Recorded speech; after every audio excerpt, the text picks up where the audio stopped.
Nakikita niyo ba ito? Oo, salamin ito. At ang ganda. Ilang taon na ito sa akin.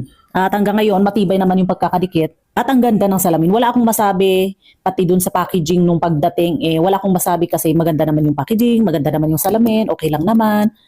Yung sinama na pandikit, ayan, dikit na dikit hanggang ngayon, after 1 year na mahigit. 1 year naman. Wow. Kaya lang, ang problema, hindi kasi ito yung binili ko. O, relate ba kayo? Mga bumili ng acrylic mirror, nung usong-uso pa yung salamin na ididikit mo lang daw. Yung salamin na hindi nababasag. Acrylic ang natatandaan kong tawag dun eh. Yung parang foil lang, gaganon mo tapos ididikit mo. Parang salamin na totoo. Di ba? Yun yung binili ko. Yun yung nakita ko dun sa video. So ito pala in-order ko nung nagpa-practice pa lang akong mag-online shopping. Oh.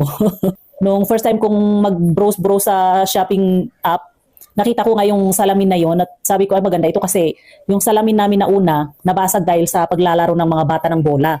Kaya sabi ko maganda yon. Kaso nga lang, ang dumating ito, totoong salamin, hindi yung acrylic pang tawag doon, basta yung parang foil na ididikit mo lang. Hay nako.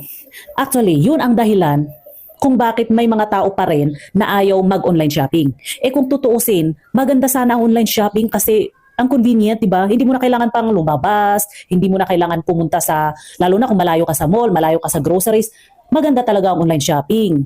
Kaso nga lang, marami pang may ayaw kasi nga sa mga seller or mga promoter dyan, siguro pati mga affiliate na rin, na nagbebenta, nagpo-promote ng product na yung description nila kung hindi exaggerated, iba pala, ganoon.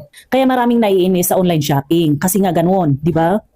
Kagaya nga nito, iba yung nakita ko. Ang dahilan kung bakit ako bumili ng salamin, dahil nga dun sa nakita ko sa video, tapos nung dumating ganito, di ba? Pero okay lang naman, okay naman yung yung salamin, wala akong masabi. Kaya lang, para pa rin akong na-scam. Oo, na-scam ako kasi iba yung nakita ko sa video.